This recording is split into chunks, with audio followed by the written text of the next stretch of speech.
नमस्कार दोस्तों, बहुत बहुत स्वागत है आपका रेडिएंट फ्री एजुकेशन में। और आज से एक हम नया सेशन स्टार्ट कर रहे हैं जिसमें हम मध्य प्रदेश आरक्षक का जो पेपर हुआ था 2017 में, उसमें मैथ्स के जो क्वेश्चंस पूछे गए थे, एक एक पेपर सेट से मैंने क्वेश्चंस आपके लिए निकाले हैं और आपके लिए सॉल्यूशंस लेके आया हूँ। तो चलिए इस सेशन को स्टार्ट करते हैं। आई होप आपको ये सेशन पसंद आए। कमेंट करके मुझे ज़रूर बताइएगा कि क्या आपको ये वीडियोस चाहिए। अगर हाँ, तो आगे सेशन बनाए जाएंगे, और अगर नहीं चाहिए तो प्लीज़ कमेंट करके ज़रूर बताएं कि ना, तो हम आगे ये सेशन नहीं बनाएंगे। बेफिजूल में मेहनत क्यों की जाए। तो चलिए शुरू करें। पहला क्वेश्चन जो पूछा गया था, यदि मदन की वर्तमान आयु से 19 घटाया गया हो। चलिए मान लीजिए मदन है और उसकी आयु से 19 घटा दिया गया हो, और जो शेष है उसको 18 से विभाजित किया जाता है, तो जो बचेगा उसे हमने 18 से विभाजित भी कर दिया। ठीक है, तो मदन के पोते नमन की वर्तमान आयु प्राप्त की जाएगी। तो ये जो आंसर आएगा ये किसकी आयु होगी? नमन की होगी। यदि मदन और नमन की आयु का योग 114 है तो मदन की आयु ज्ञात कीजिए। अब हमें अगला डेटा क्या दिया हुआ है? मदन और नमन की आयु का योग 114 है और हमें निकालनी एज किसकी? मदन की। अब देखिए बहुत आसानी से इस प्रश्न को किस प्रकार से हम करेंगे।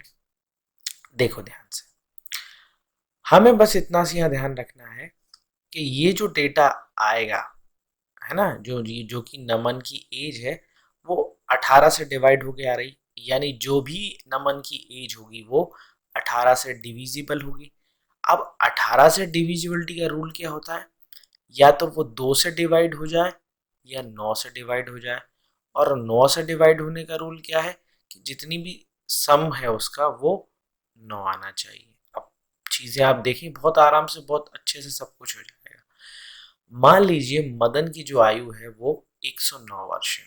ठीक है, 109 वर्ष है। अगर मैं इसमें से 19 माइनस कर दूं, ये मैंने माइनस किया, ये आ गया 90। देखिए 90 2 से भी डिवाइड हो रहा है और 9 से भी डिवाइड हो रहा है, तो ये हमारा आंसर हो सकता है।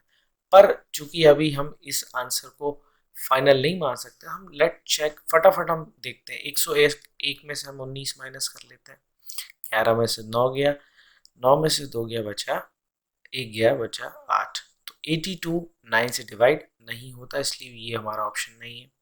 अब ले लो 80, 80 में से 19 गया, 10 में से 1 गया 9, और 7 में से 1 गया 6। तो 61 भी हमारा आंसर नहीं है, मतलब 61 भी 9 से डिवाइड नहीं होता। बचा 76। अब 76 भी देख लेते हैं। 76 में से 19 गया, ये बचा आपका 7, 7 में से ये बचा 6, और 67 भी 9 से डिवाइड नहीं होता। हमारा आंसर आ गया 109। देखो एक और भी तरीका है, फिर आप क्या करते, वो लंबा मेथड होता। यहाँ पर आप n की जगह पे, यहाँ पर ये सॉल्व करते आप, n की जगह पे लिखते 114 माइनस m, फिर इसको उठा के आप यहाँ पर पुट करते, फिर सॉल्व करते, तो काफ़ी लंबा मेथड हो जाता। तो ये हो गया बहुत ही सरल मेथड, और इसी प्रकार से आपको क्वेश्चन सॉल्व भी करने हैं। नेक्स्ट क्वेश्चन देखते हैं। नेक्स्ट क्वेश्चन आया था, 9 महीने के लिए 18% प्रति वर्ष पर 1800 रुपए के लिए साधारण ब्याज की दर क्या होगी? देखिए हमें प्रिंसिपल दिया है यहाँ पर 1800, दर यानी रेट दी है 18% की, और समय दिया है यानी टाइम दिया है हमें 9 मंथ्स का। और हम सभी जानते हैं एक फॉर्मूला होता है सिंपल इंटरेस्ट, यानी कि साधारण ब्याज को निकालने का, principal into rate into time upon 100। ठीक है, मूलधन इंटू ब्याज और समय का मल्टीप्लाई कर देते हैं तो हमारा सिंपल इंटरेस्ट निकल आता है। तो बहुत आसानी से हम निकाल लेंगे। 1800 हमारा प्रिंसिपल दिया हुआ है, 18% की दर है, और टाइम दिया है 9 महीने। देखिए अगर ये टाइम 9 साल होता तो एज इट इज हम फॉर्मूला लगा देते और हमारा आंसर आ जाता। पर चूंकि ये जो निकालना है प्रति वर्ष निकालना है और हमें समय 9 महीने दिया है, इसलिए हम इसे 12 से डिवाइड करेंगे। 12 से डिवाइड इसलिए किया है क्योंकि एक साल में 12 महीने होते हैं। बस इसे सॉल्व कर लेते हैं, हमारा आंसर आ जाएगा। अब इसे जब पूरा सॉल्व कर लेंगे तो हमारा आंसर आ जाएगा 243। कर भी देता हूँ थोड़ा सा, 3 बार में, 4 बार में, ठीक है। ये जाएगा आपका 2 बार में, ये 9 बार में, ये भी 9 बार में, नमा नमक 81 और 81 तो ये हो जाता है 243। तो 243 हमारा इसका आंसर हो जाएगा। अगला देखते हैं, समान व्यक्तियों की समान संख्या वाले दो समूह का औसत 50 और 60 वर्ष है। दो समूह को मिलाकर औसत क्या होगा? तो बहुत ही आसान है, 50, 60 और कितने हैं ग्रुप? 2 ग्रुप है, तो ये हो जाएगा अपना 110/2 यानी 55 ईयर्स। नेक्स्ट क्वेश्चन देखते हैं क्या आया था। 18 वर्ष पूर्व एक पिता अपने पुत्र से 3 गुना बड़ा था, ठीक है जी। अब पिता अपने पुत्र से केवल 2 गुना बड़ा है, तो पिता और पुत्र की वर्तमान आयु का योग क्या होगा? अब देखिए आप ध्यान से, क्या दिया है, एक पिता अपने पुत्र से 3 गुना बड़ा था, कब? 18 वर्ष पहले। लीजिए, मान लीजिए लड़का है 1x और पिताजी हैं 3x, ये दिया है। अब 18 वर्ष पहले की बात हो रही थी, तो मान अभी जो करंट में आयु होगी वो 18 वर्ष बाद की होगी, तो हमने इसमें 18 ऐड कर देते हैं। बोला क्या है, पिता सिर्फ बेटे से दुगना बड़ा है, यानी पिता है मतलब बालक है 1 और पिता है 2। बस इसे सॉल्व कर लीजिए, इसका मल्टीप्लाई इधर, इसका इधर, 2x प्लस 36 ये इधर गया, ठीक है ना जी, 3x प्लस 18। अब इसको इधर ले आइए और इसको इधर ले जाइए, तो ये हो जाएगा 3x माइनस 2x बराबर 36 माइनस 18, तो ये हो जाएगा x बराबर 18। अब ये x की वैल्यू आई है, ठीक है जी, x की वैल्यू आई। हमें क्या निकालना है? पिता और पुत्र की वर्तमान आयु का योग। तो देखिए वर्तमान आयु तो हमारी ये है ना, x और x, ये हो गया 3x 4x, तो ये हो गया, और प्लस 18 और 18 36, और x की वैल्यू हमारी आई थी 18। इसे हम सॉल्व कर लेते हैं, तो ये हमारा आ जाएगा 36 36 हो गया 72 और 36 आपका 108 वर्ष। क्लियर है जी? तो हमारा 108 वर्ष इसका आ जाएगा। अगर नहीं समझ में आया तो फिर से बता देता हूँ, ये रेशो दिया था हमारा 18 साल पहले का, प्लस हमने 18 इसलिए किया क्योंकि वर्तमान आयु का रेशो दिया है 1/2। बस कुछ नहीं करना, इधर उधर ले जाके हमने सॉल्व कर लिया और हमारा आंसर आ गया था 18, जो कि x की वैल्यू आई थी, और x को हमने यहाँ पे पुट कर दिया, तो हमारा दोनों की आयु का योग आ गया। किसी को अगर ये 4x समझ में नहीं आया तो बहुत आसान था, लड़के की आयु हमने मानी थी 1x और पिता की मानी थी 3x, इसलिए 1 प्लस 3 4x ये हो गया था, और दोनों ही की आयु में 18 18 प्लस हुआ था, इसलिए हमने यहाँ 36 ले लिया था। तो इसे सॉल्व करेंगे तो हमारा आंसर आ जाएगा 108 वर्ष। नेक्स्ट क्वेश्चन पूछा गया था, 4 लीटर चीनी युक्त विलियम में 25% चीनी है। अब देखिए 25% क्या होता है, अगर हम 100 माने, है ना, एक हिस्से को हम 100 माने तो उसका 25% क्या होगा, यानी 1/4 हिस्सा, क्योंकि 25 प्लस 25 प्लस 25 बराबर क्या हो जाता है 100, यानी 1/4 हिस्सा क्या होता है आपका 25% होता है। या फिर आप इस तरह भी निकाल सकते हैं, 25 डिवाइडेड बाई 100, तो ये 1/4 हो जाता है। तो अगर टोटल 4 है तो एक हिस्सा क्या हो जाएगा उसमें आपका 25%। ठीक है जी, ये तो आपको एक सामान्य जानकारी मैंने दी थी। क्वेश्चन में देखते हैं हम, क्वेश्चन में क्या पूछा गया है। हमसे ये पूछा गया है कि 4 लीटर चीनी युक्त विलियम में 25% चीनी है, तो इसमें अगर 1 लीटर पानी मिलाया जाता तो नए विलियम में चीनी का प्रतिशत क्या होगा। देखिए जी, टोटल है 4 लीटर, जिसमें 25% यानी 1/4, यानी 4 का 1/4 क्या होगा 1, यानी 1 लीटर क्या है हमारी चीनी है। अब क्या बोला जा रहा है, अब ये बोला जा रहा है कि इसमें 1 लीटर हमने पानी ऐड कर दिया, तो अब टोटल कितना हो गया, ये 5 लीटर हो गया। 5 लीटर में चीनी का प्रतिशत कितना है, देखिए टोटल कितना है 5 लीटर, चीनी कितनी है 1 लीटर, हमें निकालना है प्रतिशत, तो इंटू कर दीजिए 100 से, 5 से ही आइए 2 बार में, यानी कि 20% हमारा आंसर हो जाएगा। नेक्स्ट है क्वेश्चन, ये पूछा गया है कि पाइप ए 3 घंटे में टैंक को भर सकता है। लीजिए ये पाइप ए है, 3 घंटे में भर सकता है, जबकि पाइप बी 6 घंटे में, पाइप बी है ये 6 घंटे में, और पाइप सी 18 घंटे में, ये पाइप सी 18 घंटे में भर सकता है। यदि सभी पाइपों को खोल दें तो टैंक को भरने में कितना समय लगेगा। देखिए इस तरह के प्रश्न को करने के लिए आपको एलसीएम लेना होता है, तो मैं भी इनका एलसीएम ले लेता हूँ। 3, 6 और 18 का एलसीएम हो जाएगा आपका 18। 3 से 18 बार जाता है 6 बार में, 6 से 3 बार में, और 18 से 1 बार में। अब ये जो आया है इनकी क्या है, इफिशियंसी, ये क्या है इनकी इफिशियंसी यानी कार्य करने की क्षमता। तो ये एक दिन में 6, 3 और 1 यानी 10 काम कर सकते हैं। तो डिवाइड अगर मैं इसको 10 से कर दूंगा तो हमारा आंसर निकाल जाएगा। काट लेते हैं, ये 9 बार में, ये 5 बार में, ये आ गया हमारे घंटे। पर ऑप्शन में तो इस तरह का कोई भी आंसर नहीं दिख रहा है, तो कुछ नहीं करना है, इसे डिवाइड फिर से इस तरह से लिखने के लिए मैं इस तरह डिवाइड करता हूँ। 9 को डिवाइड करना है 5 से, ये गया 1 बार में, 4 बचा हमारा, 5 बचा हमारा, शेष 4। अब इसे इस तरह से किस तरह लिखेंगे समझिए, यहाँ पर एक लाइन खींचिए, ये 5 को लेके जाइए यहाँ, ये 5 यहाँ था, यहाँ लेके जाइए, 4 को लेके आइए यहाँ, 4 को यहाँ लेके आइए, 4 आ गया, और 1 को लेके आइए यहाँ, 1 को यहाँ ले आएंगे, तो ये हमारा बन गया चौथा ऑप्शन, 1 4/5 हमारा आंसर सही हो जाएगा। नेक्स्ट है, माल इस प्रकार बेचा गया कि विक्रय मूल्य में जब 2% की कमी की गई तो 40% का लाभ होता है। लागत मूल्य से विक्रय मूल्य कितना प्रतिशत अधिक है। देखिए बहुत आसान सा प्रश्न है।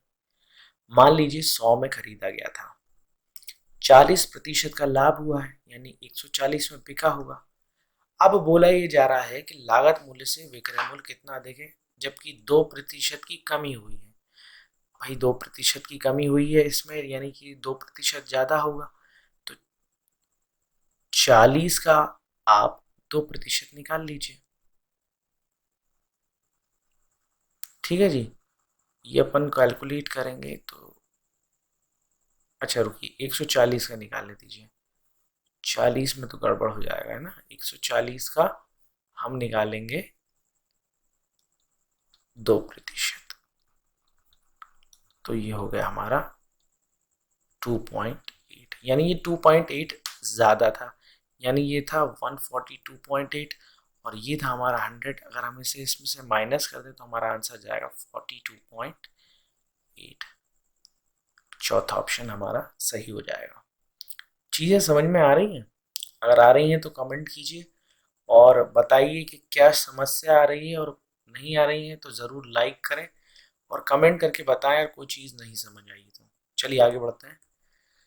नेक्स्ट क्वेश्चन पूछा गया था, नल ए 4 घंटे में टैंक को भर सकता है। लीजिए नल एक ए है, 4 घंटे में भर सकता है, और नल बी उसी टैंक को 6 घंटे में खाली कर सकता है। ये नल बी है और ये 6 घंटे में खाली कर सकता है। दोनों नल एक साथ खोल दिए जाते हैं तो टैंक को भरने में कितना समय लगेगा। तो देखिए इस तरह के क्वेश्चन मैंने अभी थोड़ी देर पहले ही आपको बताया, एलसीएम लेना है। 4 और 6 का एलसीएम हो जाएगा आपका 12। ठीक है जी, 4 तिया 12 और 6 दूनी 12। पर ध्यान रखिएगा ये खाली कर रहा था इसलिए हम इसे नेगेटिव लेंगे। ठीक है, 3 - 2 यानी हो जाएगा हमारा 1, और जब 1 से हमें डिवाइड करेंगे तो आंसर आ जाएगा हमारा 12। तो 12 घंटे में ये टैंक भरेगा।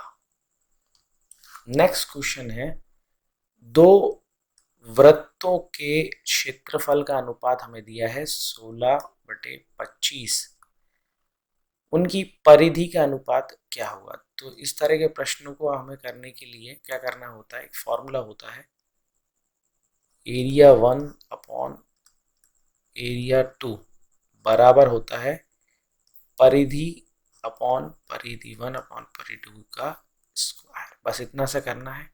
16 अपॉन 25 हमें ये दिया था, P1 अपॉन P2 का स्क्वायर है, तो स्क्वायर को इधर से हटा के इधर चढ़ा देंगे तो ये रूट में आ जाएगा, और ये हो जाएगा 4 का स्क्वायर और ये 5 का स्क्वायर। स्क्वायर से ये रूट कट जाएगा, आंसर हो जाएगा 4/5। क्लियर है जी? तो चलिए अगला क्वेश्चन क्या कहता है। 10 संख्याओं का औसत 45 है। यदि प्रत्येक संख्या में 20% की वृद्धि की जाती है तो संख्याओं का नया औसत क्या होगा। ये क्वेश्चन करने से पहले थोड़ा सा बेसिक आपको बताता हूँ, तब आप समझ पाएंगे इस क्वेश्चन को बहुत आसानी से। एवरेज या औसत होता क्या भाई साहब? औसत या एवरेज का फॉर्मूला क्या होता है? सम अपॉन नंबर। सम यानी कि योग या जोड़, और अपॉन नंबर यानी संख्या। आप इस चीज को बहुत आसानी से आप आराम से आप समझें। मान लीजिए 4 संख्या है, 2 + 2 + 2 + 2 डिवाइडेड बाय कितना संख्या? 1 2 3 4। 4 से डिवाइड करेंगे तो ये हो जाएगा 8/2, यानी आंसर हमारा आ गया 8/4, यानी आंसर आ गया हमारा 2। अब कहने का मतलब मेरा ये हुआ, एवरेज का मतलब ये हो जाएगा कि हर संख्या क्या है हमारी? 2 2 2 है। ठीक है, अब इसी बात को हम यहाँ पर देखते हैं। हर नंबर हमने मान लिया क्या है? 45 है। सारे नंबर 45, क्योंकि एवरेज क्या है? 45 है। अब सभी नंबरों को 20% बढ़ा दीजिए, यानी 45 को हम 20% बढ़ा देंगे तो ये 120% हो जाएगा। अब इसको सॉल्व कर लेते हैं। 6/5, 5 से क्या है? ये 9 बार में, 9 × 54। ठीक है, तो हमारा आंसर हो जाएगा 54। कहने का मतलब ये है कि अगर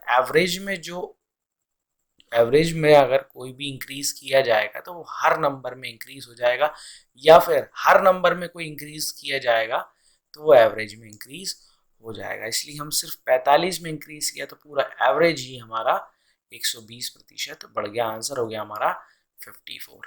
अगला क्वेश्चन देखते हैं। अगला क्वेश्चन जो पूछा गया था, एक वर्ग में वर्ग शिक्षक तथा 10 छात्रों की आयु का औसत 25 है, यानी 10 तो बच्चे हैं और एक शिक्षक है, और इनकी आयु का औसत कितना है? 25 वर्ष है। यदि वर्ग शिक्षक की आयु को हटा दिया जाए तो एवरेज जो है वो 2 वर्ष कम हो जाएगा। ये मान लीजिए अब 10 लोग रह गए, एक शिक्षक अगर हट जाए तो एवरेज हो जाएगा 23। वर्ग शिक्षक की आयु क्या है? अब आप बहुत आराम से समझें। मैंने जो पहले थोड़ी देर पहले ही आपको जो चीज़ बताई थी कि सभी का औसत कितना है? 25 है, यानी हर व्यक्ति कितने का मान लें हम? 25 का होगा तो औसत क्या हो गया? 25 हो गया।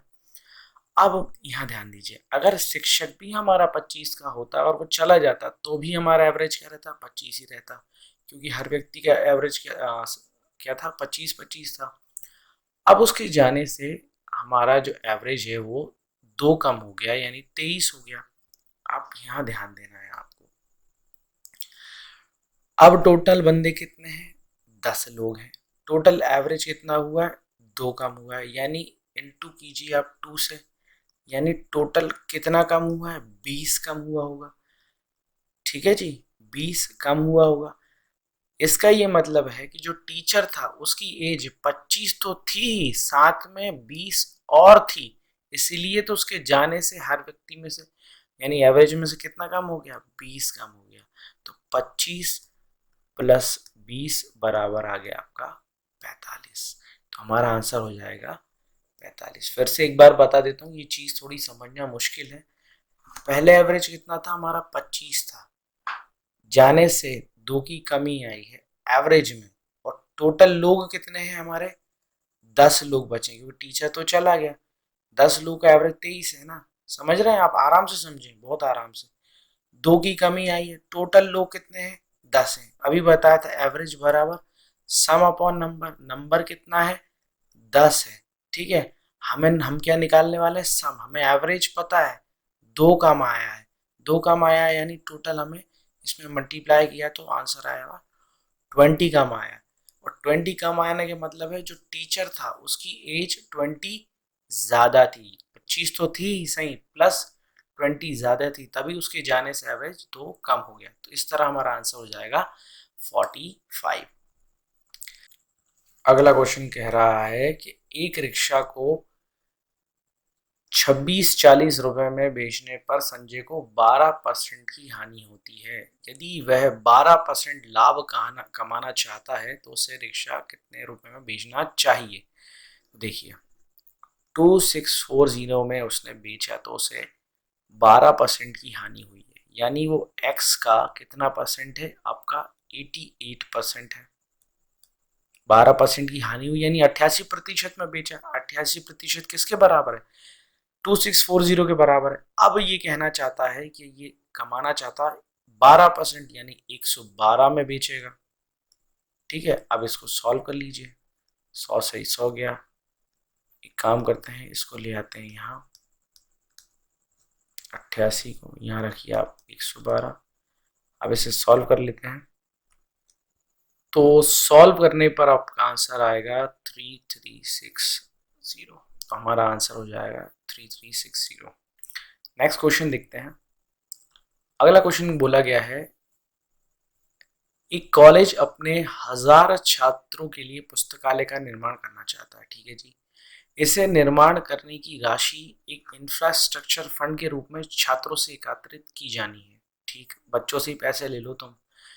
प्रत्येक लड़के और लड़की को कॉलेज में उनकी कुल संख्या के बराबर राशि योगदान में देनी है। कहने का मतलब ये है जितने बच्चे हैं उनको उतना ही पैसा देना, यानी कि अगर 100 बच्चे हैं तो प्रत्येक व्यक्ति को 100 रुपये देना। ठीक है, सरकार द्वारा प्रदान किया गया अनुदान महाविद्यालय द्वारा योगदान की गई राशि आधे के बराबर है।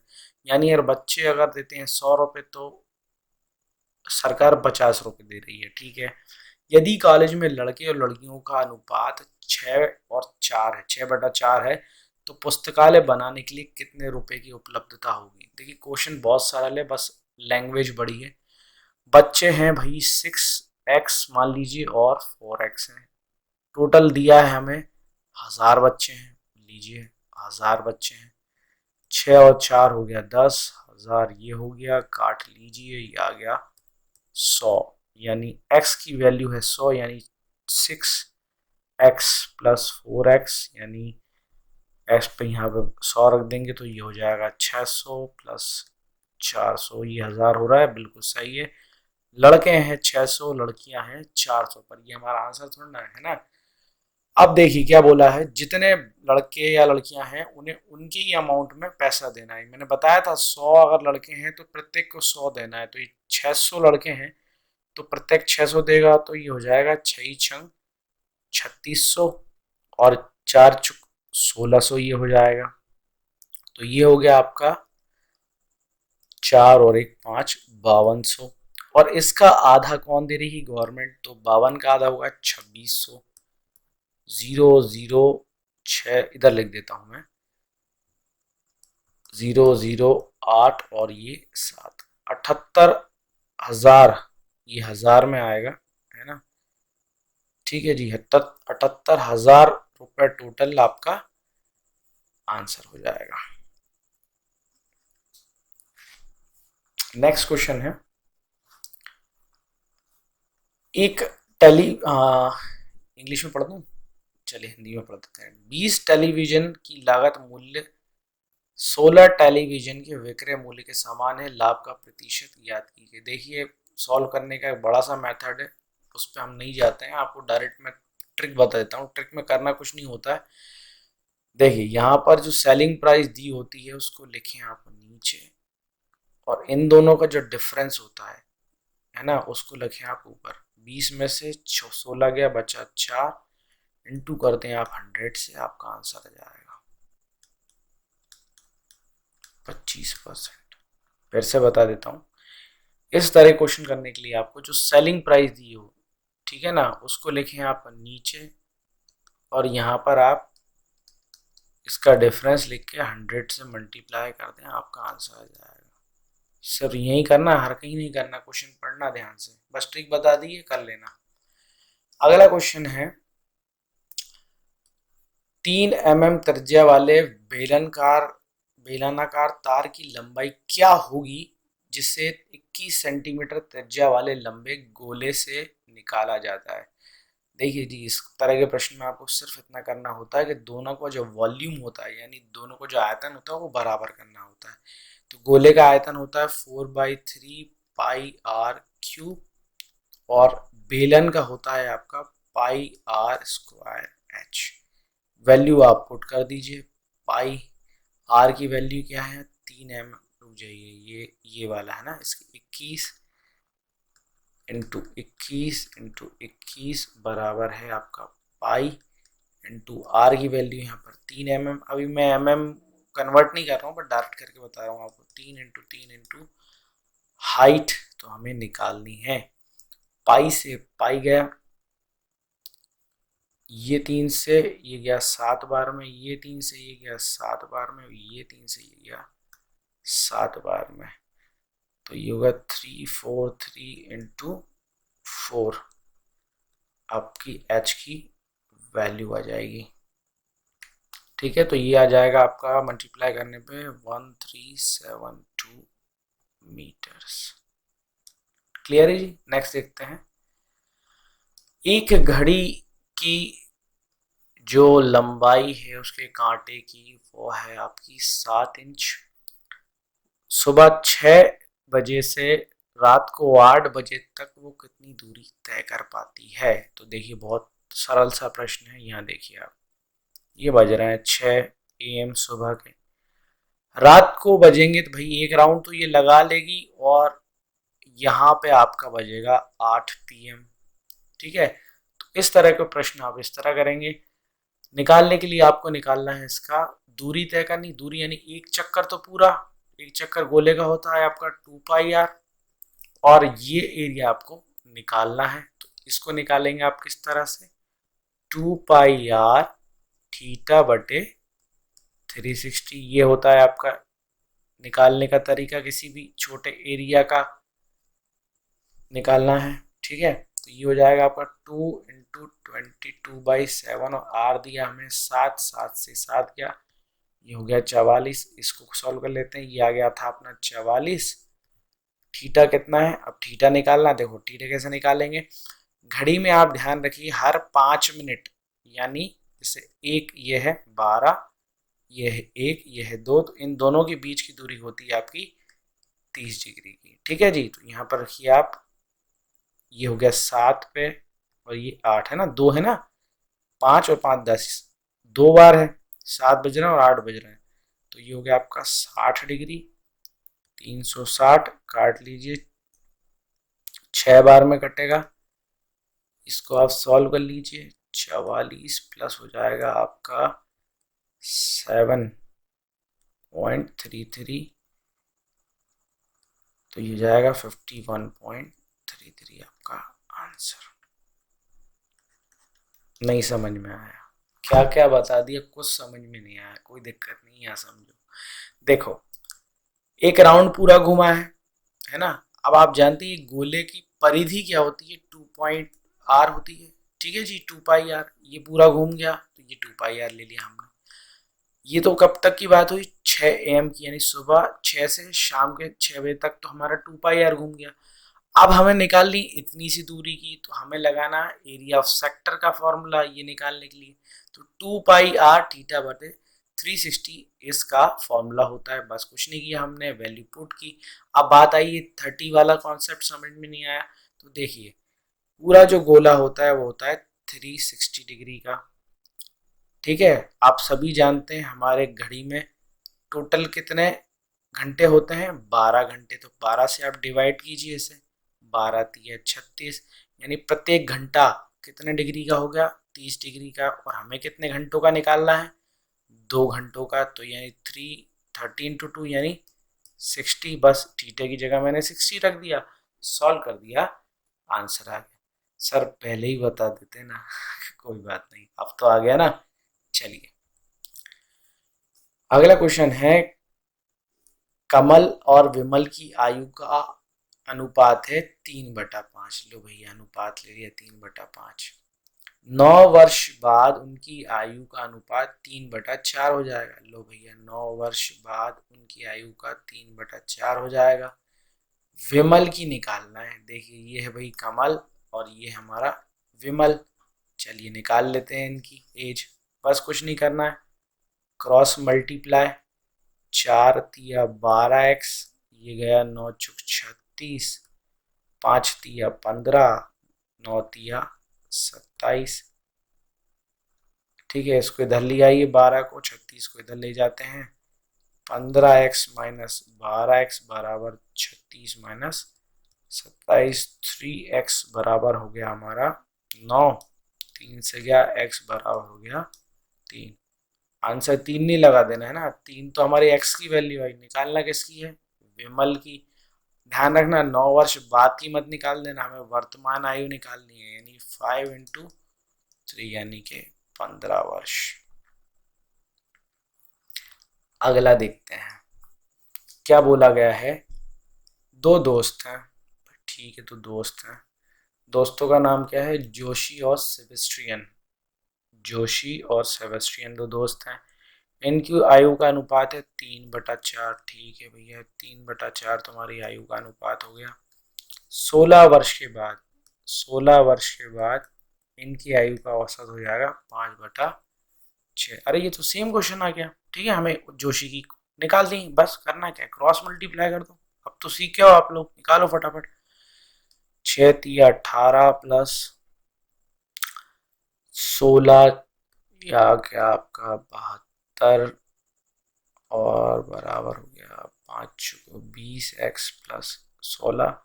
सॉल्व कर लेना, आंसर आ जाएगा आपका 24। ठीक है, नेक्स्ट। नेक्स्ट क्वेश्चन है आपका, एक पार्टी में जहां 200 अतिथि थे, तो टोटल लोग कितने हैं, 200। ठीक है, 60% शाकाहारी हैं। ये लो भैया 60% क्या है, शाकाहारी। 50% मांसाहारी, ये लो 50% मांसाहारी। और 30% अतिथि ने शाकाहारी और मांसाहारी दोनों किया। लो ये 30 है जो कि दोनों खा रहे हैं। पार्टी में कितने लोगों ने भोजन नहीं किया। अब देखो इस तरह क्वेश्चन कैसे सॉल्व करेंगे। 30 ऐसे हैं जिन्होंने दोनों खाया है तो दोनों में आ जाएंगे। 60 हैं ऐसे वेजिटेरियन, 50 नॉन वेजिटेरियन, इन दोनों को ऐड कर लो, ये हो गया आपका 6 × 5 = 11, 110। और इनमें से ये 30 को माइनस कर दें हम तो ये हो जाएगा आपका 80। 80 ऐसे लोग हैं जिन्होंने या तो वेजिटेरियन खाया या नॉन वेजिटेरियन, पर हमें तो वो निकालना जिन्होंने नहीं खाया।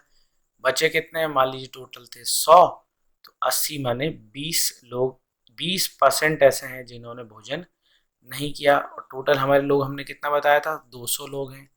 200 का 20% निकाल लेते हैं हम, 40। हमारा आंसर हो जाएगा 40। नेक्स्ट क्वेश्चन देखते हैं। यदि राम और सैम की आयु का योग सैम और टॉम की आयु से 12 वर्ष अधिक है, तो टॉम राम से कितना वर्ष छोटा है। देखिए बोला गया है राम प्लस सैम की आयु का योग जो है वो सैम और टॉम की आयु, सैम प्लस टॉम की आयु से 12 वर्ष अधिक है। तो टॉम जो है वो राम से कितना छोटा है। तो बस इसे सॉल्व कर लेते हैं। तो ये माइनस अंदर जाएगा तो ये हो जाएगा -s - t बराबर 12 r प्लस s। s से s कट गया, r - t बराबर आ गया 12। यानी r जो है, राम जो है वो टॉम से 12 वर्ष बड़ा है। नेक्स्ट क्वेश्चन है हमारा, दो कार हैं। चलिए दो कारें हैं, एक स्थान से विपरीत दिशा में चलना आरंभ करती हैं। चलिए ये एक स्थान है, ये कार ए है, ये कार बी है। यदि एक उत्तर की ओर 60 किलोमीटर प्रति घंटा और अन्य दक्षिण की ओर 75 किलोमीटर प्रति घंटा से चलती है। ये जा रही है उत्तर में 60 और ये जा रही है दक्षिण में 75। ठीक है, दोनों कार 405 किलोमीटर की दूरी तय करने में कितना समय लगाएंगे। देखिए स्पीड का फॉर्मूला होता है डिस्टेंस अपॉन टाइम। अब चूंकि यहाँ पर दो कारें हैं तो अपन निकाल लेंगे यहाँ पर रिलेटिव स्पीड यानी सापेक्षिक गति। तो ध्यान दीजिएगा अगर दोनों ही एक ही दिशा में गाड़ियां जाती हैं तो जो एवरेज स्पीड होती है वो हो जाती है a minus B.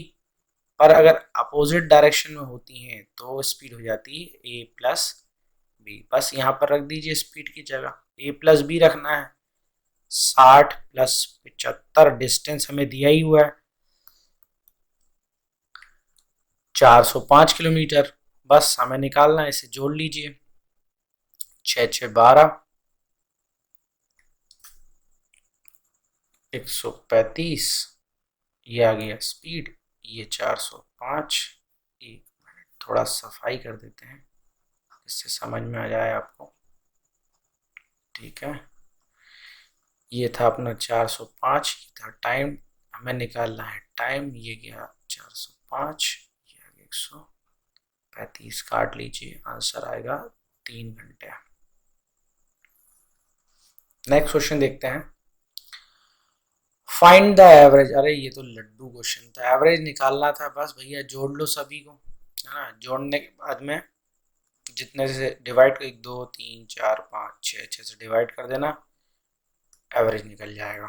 Next question देखते हैं। एक आदमी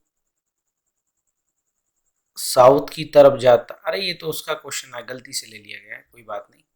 नेक्स्ट क्वेश्चन देखते हैं। नेक्स्ट क्वेश्चन पूछा गया था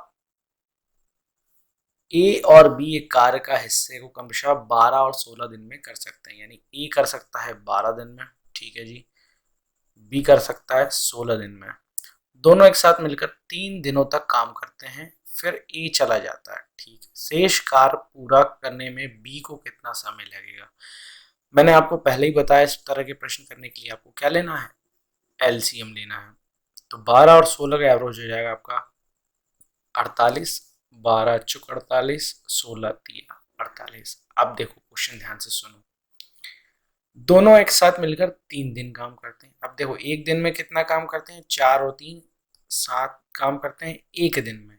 3 दिन में कितना कर लेंगे, 21 काम कर लेंगे। फिर ए चला जाता है। अब भैया ये चला जाएगा, बचा कौन, सिर्फ बी। बी एक दिन में कितना काम करता है, 3 काम करता है। शेष कार्य पूरा करने में बी कितना काम दिन लगाएगा। तो भैया 21 काम तो हमारा हो चुका था, टोटल काम था 48, माइनस कर लीजिए 21, ये बचा हमारा 27 काम। 27 काम करेगा कौन, बी करेगा। और बी एक दिन में कितना काम करता है, 3, डिवाइड कर दीजिए 3 से, ये आ गया हमारा 9। यानी बी उसे 9 दिन में समाप्त कर लेगा। अगला है हमारा,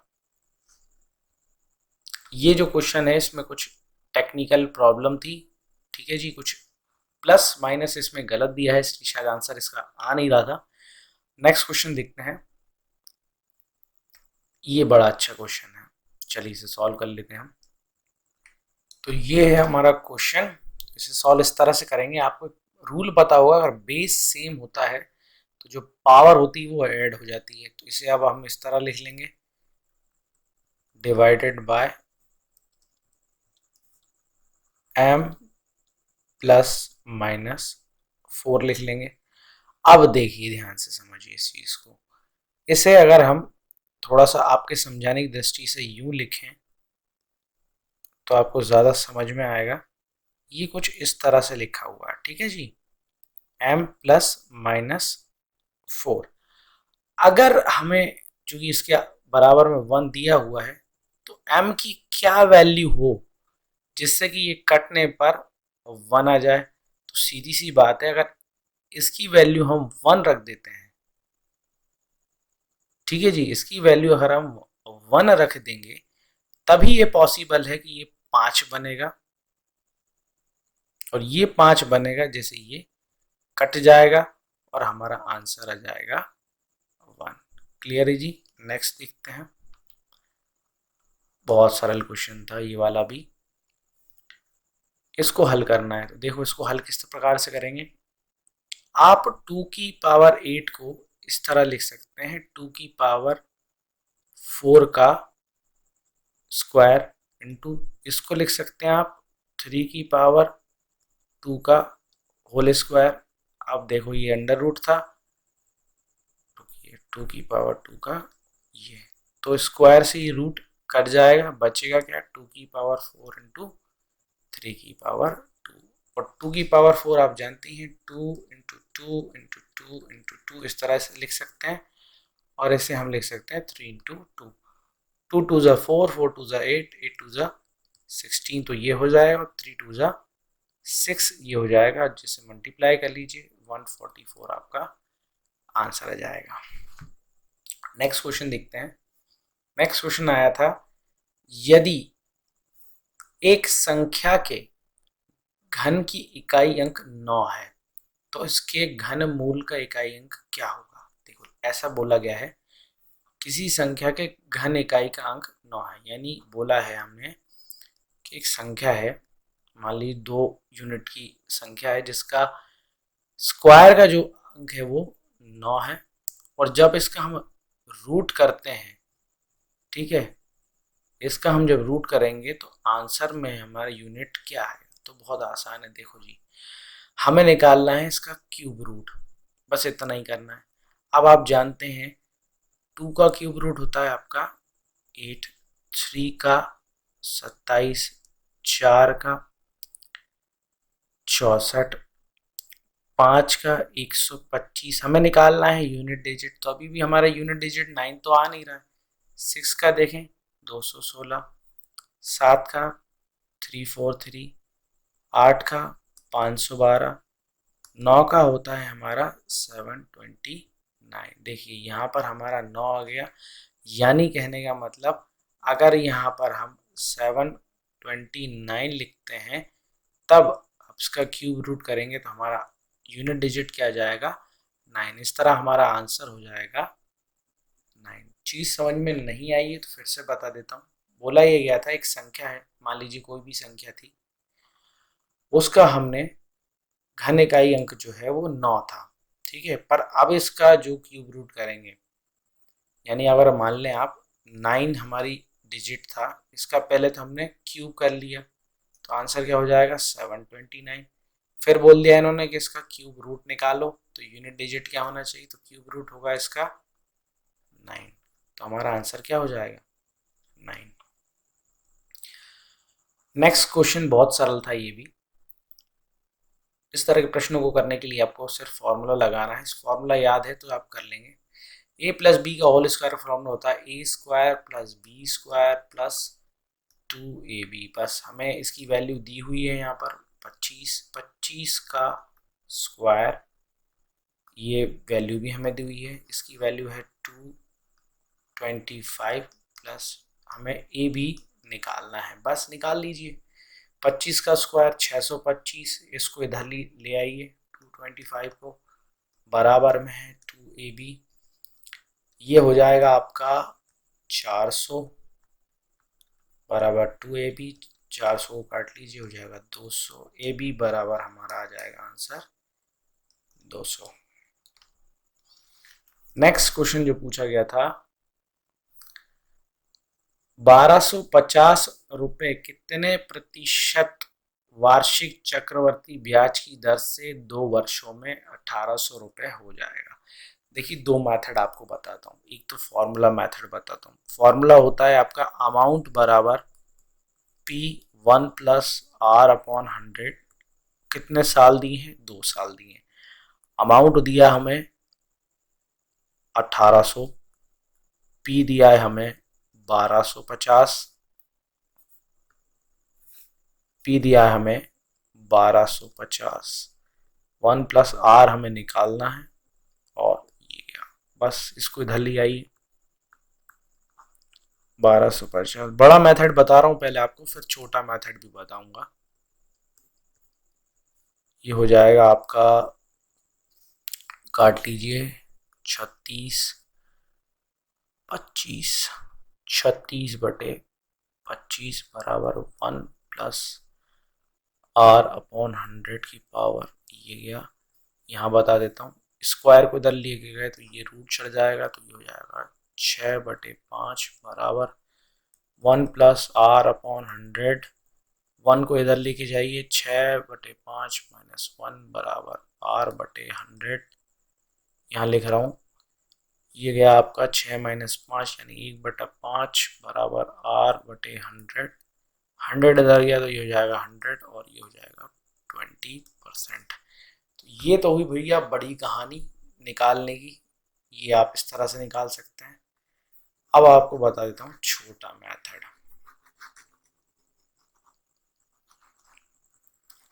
छोटा मेथड बता देता हूँ। छोटा मेथड कैसे करना है, देखो यहाँ ध्यान से। ये था हमारा अमाउंट 1800 रुपये, 1250 हमारा प्रिंसिपल था। चूंकि 2 साल के लिए था तो अंडर रूट चढ़ा दीजिए, काट लीजिए, आंसर आएगा हमारा, ये गया था 36 और ये 25 बार में रूट निकालेंगे तो ये हमारा आंसर हो जाएगा 6/5। अब यहाँ ध्यान से ध्यान दो, यहाँ रेशो में हम इस तरह करते हैं, 5 प्रिंसिपल था, 6 क्या हमारा अमाउंट को दर्शा रहा, यानी 6 हो गया अमाउंट। कहने का मतलब क्या है, 5 से हो गया वो 6, तो हमारा जो ब्याज आया वो कितना आया, 5 - 6 यानी 1 हमारा क्या था ब्याज। प्रिंसिपल क्या था, 5 था, परसेंटेज में निकालना है, इंटू बाई 100 कर दीजिए, ये आ गया हमारा 20%। क्लियर है, समझ में आ गई बात, कितना आसान था, इतनी सारी खिचड़ी कुछ नहीं है। सिर्फ कितने साल थे, 2 साल थे, 3 साल होता तो हम ये 3 लिख देते, यानी क्यूब रूट निकाल देते। 5 से हो गया ये 6, यानी हमारा ब्याज कितना था 1। नीचे हमेशा हमारा क्या आता है, प्रिंसिपल आता है, तो प्रिंसिपल कितना था 5, परसेंटेज में करना है, 100 से मल्टीप्लाई कर दीजिए, परसेंटेज निकल आएगा 20% हमारा आंसर आ गया। चलिए नेक्स्ट क्वेश्चन जो पूछा गया था, एक समलंब चतुर्भुज की 2 समांतर भुजाओं की लंबाई 36 सेंटीमीटर और 64 सेंटीमीटर है। यदि समांतर भुजाओं के मध्य की दूरी 20 सेंटीमीटर है तो इसका क्षेत्रफल ज्ञात कीजिए। पहली बात तो ये जो क्वेश्चन आया था इसमें डेटा जो था वो गलत था, अभी सॉल्व करके आपको बताता हूँ। फॉर्मूला होता है 1/2 into sum of parallel sides, यानी कि समांतर भुजाओं का योग इंटू उसके बीच की दूरी। ठीक है, ये फॉर्मूला होता है। सर आपने आधा हिंदी आधा इंग्लिश में, कोई बात नहीं, आप समझदार हैं बहुत, है ना। तो ये देखिए कैसे करना है, ये हमें डेटा दिया है, समान इनका योग कर लीजिए, 36 + 64 इंटू हमें करना था 20, ये हो जाएगा 1/2 इंटू 100 इंटू 20, तो ये आ गया हमारा आंसर, 2 से गया 1 तो ये होगा 1000। आंसर तो आ रहा है हमारा 1000 और एक भी ऑप्शन में 1000 नहीं है, मतलब ये जो डेटा था गलत था। 20 की जगह होना था आपका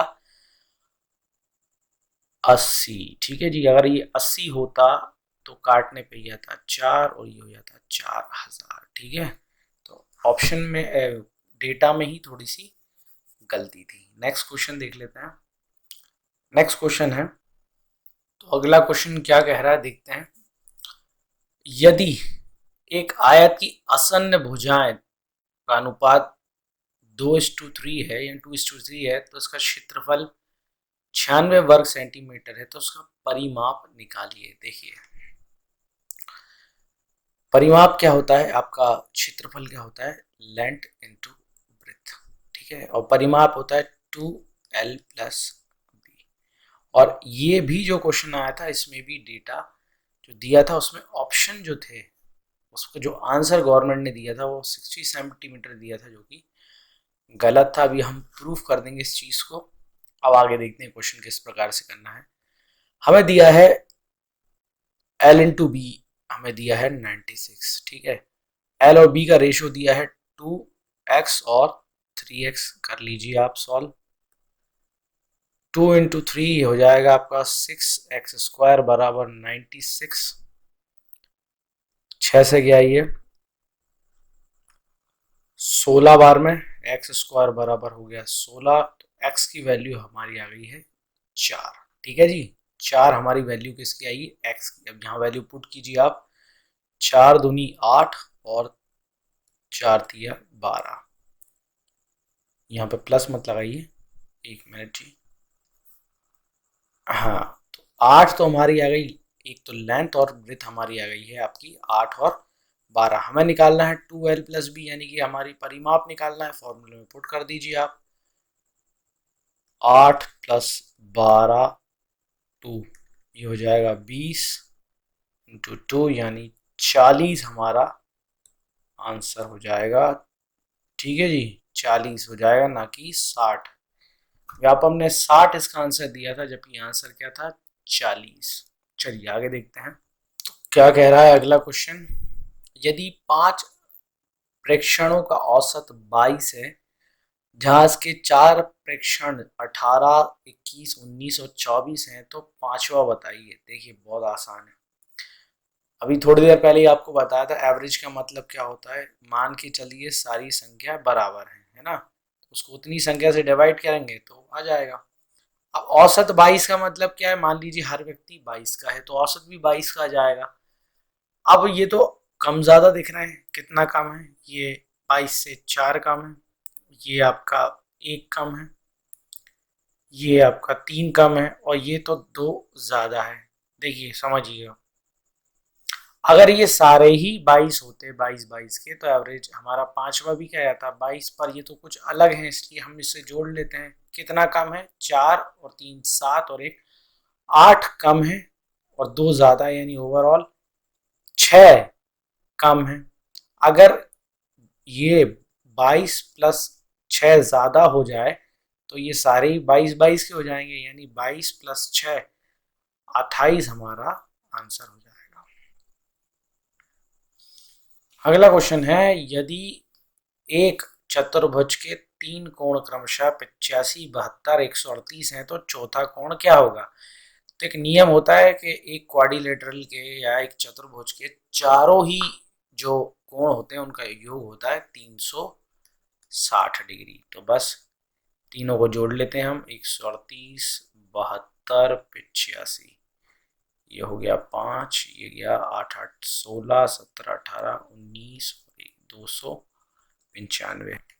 ये हो गया 295, और टोटल कितना होता है 360, माइनस कर लीजिए, आंसर आ जाएगा आपका 65 डिग्री। नेक्स्ट क्वेश्चन है, एक त्रिभुजाकार क्षेत्र जिसका आकार 32 सेंटीमीटर है का क्षेत्रफल 288 वर्ग सेंटीमीटर, इसकी ऊंचाई निकालिए। अरे बहुत लड्डू क्वेश्चन। एरिया ऑफ ट्राइंगल का फॉर्मूला होता है बेस इंटू हाइट। एरिया हमें दिया है 288, हमें इसकी बेस भी दिया है, बेस दिया है हमें इसका 32 सेंटीमीटर। काट लीजिए, 288 बराबर 1/2 × 32 × h निकालना है। ये गया 16, 2 से 16 बार में, 16 से ये गया 18 बार में, तो हो जाएगा हमारा 18 सेंटीमीटर आंसर। नेक्स्ट क्वेश्चन है हमारा, संतोष ने एक रेफ्रिजरेटर 9,000 रुपए में खरीदा तथा इसे 8,100 रुपए में बेचने के लिए विवश हो गया, उसे हानि प्रतिशत क्या होगा। बहुत ही आसान सा प्रश्न है, मैंने अभी बताया था आपको, कॉस्ट प्राइस रखना है नीचे, कॉस्ट प्राइस, और प्रॉफिट क्या होता है या लॉस क्या होता है। देखिए प्रॉफिट होता है आपका selling price minus cost price, आपका प्रॉफिट होता है, और cost price minus selling price आपका लॉस हो जाता है। बस यही करना है आपको, 9,000 माइनस इंटू 100, और इसकी जगह रख देते हैं हम 9,000। बस आंसर आ जाएगा आपका 100 × 100 अपॉन 9,000। 2 जीरो से ये गया, इससे ये गया, ये आ गया आपका 10% लॉस। ठीक है जी, तो आज के लिए ही इतना ही क्वेश्चन थे हमारे। आई होप आपको वीडियो पसंद आई हो, आपको लेक्चर पसंद आया हो। अगर आप चाहते हैं कि और सेशंस आपके लिए बनाएं तो कमेंट करके बताएं और लाइक ज़रूर करें। आप बताएंगे तभी मैं वीडियो अपलोड करूंगा, नहीं तो इस सेशन को ही हम यहीं पे एंड कर देंगे। Thank you very much for watching this video.